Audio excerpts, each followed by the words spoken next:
우리 하나님 말씀 이사야서 6장 보겠습니다. 이사야서 6장 13절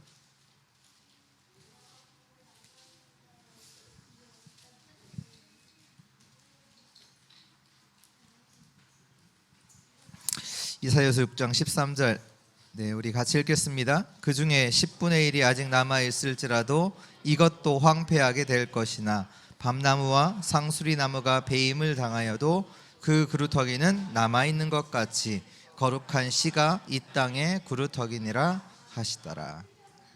아멘. 오늘 말씀 제목은 흩어진 백성들을 찾는 자.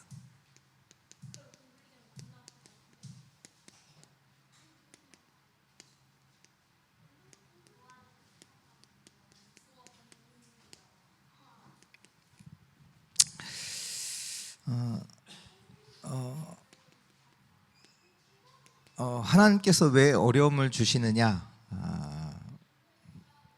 뭐 단순히 어려움이냐? 근데 성경에 보면 특히 하나님께서 주의 제자들에게 핍박과 환난을 주셨거든요. 근데 왜 주시느냐? 단순히 핍박과 환난이냐? 그 얘기가 아니지요. 무슨 얘기입니까? 참 제자를 찾을 수 있는 기회라는 겁니다. 그러니까 그 안에 하나님께서 예비하신 숨겨진 자가 있다. 그들을 찾을 수 있는 기회가 어느 때냐? 핍박의 때, 환난의 때다. 그러니까 하나님은 우리를 어렵게 한다. 잘못 생각한 거죠. 그러니까 우리가 속지 말아야 돼요. 그게 아니죠. 하나님은 로마가 핍박하는 그때 진짜 제자가 일어나도록 하나님은 그 시간을 주신 거죠. 그러니까 참 제자를 찾을 수 있는 기회다. 그래서 저와 여러분들은 속지 말아야 합니다. 특히 이 강대국 속에 흩어진 백성들이 많이 있습니다. 그래서 속지 말아야 돼요. 왜 속으면 보통 이제 TCK들이 생각을 하죠. 나는 지금 뭐 부모님 때문에 누구 때문에 지금 이곳에 와서 고생한다. 나는 불행하다 생각을 하는데 그게 착각이죠. 속으면 안 돼요. 하나님이 보실 때는 TCK가 답이거든요. 그렇잖아요. 세계복음화의 주역으로 하나님께서 흩어진 백성으로 하나님께서 준비하신 자지요. 분명히 아셔야 돼요. TCK는 하나님께서 세계복음화하도록 주신 답입니다. 그래서 하나님이 이들을 노예로 보내신 거예요. 왜? 세계복음화 해야 되니까. 오늘 우리 강단에서도 이제 말씀 확인하겠지만 노예로 보내서 세계를 살리는 일을 하나님이 하신 거예요. 지금도 하나님은 이 구원의 사역을 이루어 나가시거든요. 사람들을 구원하시기 위해서, 한 영혼이라도 구원하시기 위해서 그 사역을 하시는데 모습은 노예로 보내서. 왜? 안 가니까. 복음 가진 자를 보내서 또 그 현장에 또 복음 들을 백성들이 있으니까 하나님께서 복음 가진 자들을 그곳 현장에 보내시는 거죠.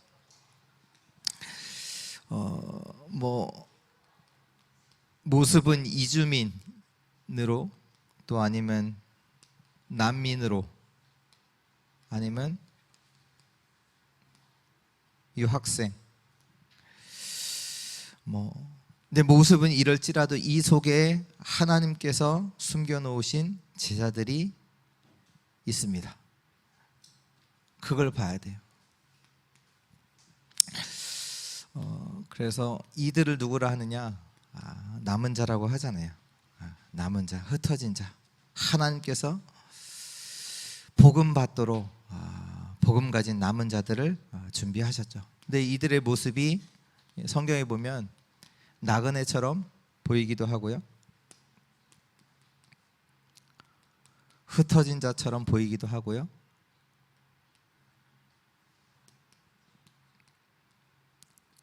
포로된 자로 보이기도 합니다. 근데 이들은 누구냐? 남은 자예요. 속으면 안 돼요. 뭐 저 사람이 뭐 되겠어? 아니요. 하나님께서 흩어진 자로 하나님이 준비하신 자가 모두 다는 아니지만 그 중에 하나님께서 이렇게 남은 자를 두셨다니까요.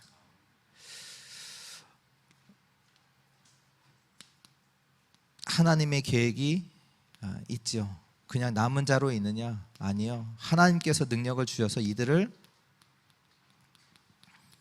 어떤 상황 속에서도 남는 자로 세우십니다.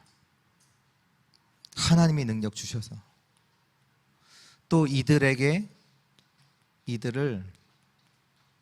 하나님께서 남을 자로 세우시는데 뭐 하도록? 세상의 문화를 정복하도록. 또 이들을 하나님께서 남길 자로 세우시는데 왜요? 후대를 정복하도록, 제자를 남기도록 하나님께서 그 계획을 갖고 있는 자들입니다. 그래서 지금도 항상 해야 될 거, 계속 해야 될 게 뭐냐? 갈보리산, 감람산, 이 마가다락방. 진짜 반드시 갖고 있어야 돼요. 저와 여러분들도. 그냥 옛날에 있었던 일이 아니라 지금도 하나님은 하나님의 말씀을 이루고 계십니다. 그냥 성경에 기록한 게 아니라 그냥 한 번은 뭐 역사책처럼 그냥 한 번 있었다 이 얘기가 아니라 하나님께서 이 응답을 지금도 우리에게 주십니다. 그리고 뭐 해야 되냐? 사도행전 13장 1절에서 4절, 16장 6절에서 10절, 19장 1절에서 7절. 13장 1절에서 4절은 뭡니까? 성령 인도 받아야 돼요. 지금도 우리는. 그래서 기도하는 거죠. 16장에는 뭡니까? 인생의 진짜 전환점을 찾는 그 기도가 우리 가운데 시작돼야 돼요. 그렇잖아요. 막힌 겁니까? 아니잖아요. 인생의 전환점으로 하나님께서 준비하신 그 현장으로 우리 인생을 완전히 틀도록 하나님이 준비하신 시간표잖아요. 그렇다면 우리는 뭐합니까? 이 전환점을 찾는 기도 속으로 들어가야 되고, 19장은 뭡니까? 마가다락방의 응답의 역사가 지속해서 그 현장에서 계속 일어나는 거잖아요. 지금도 하나님은 마가다락방의 역사를 우리 가운데 일으키신다.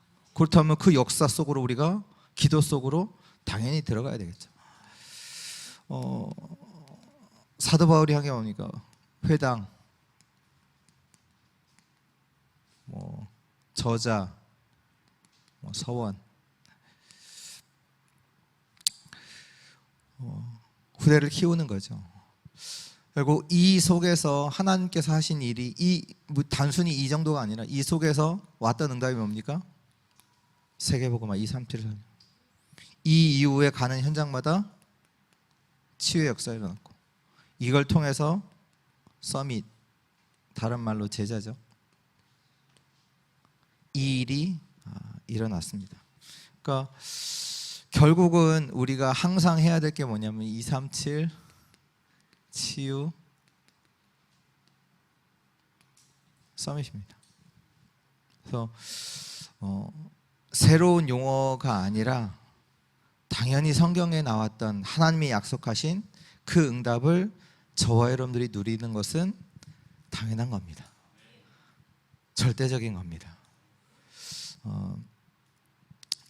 이 응답 속에 들어가는 우리 모든 주의 성도들 되시기를 주 예수 그리스도의 이름으로 축복합니다.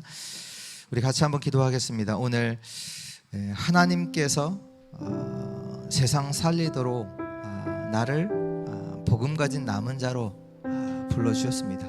또 우리는 현장 속에서 이 남은 자, 흩어진 자, 하나님이 준비하신 제자를 찾는 그 응답 속에 우리의 삶이 있게 하옵소서. 또 오늘 예배를 두고 우리 나 자신의 영적인 상태를 두고 우리 시간 같이 한번 기도하시겠습니다.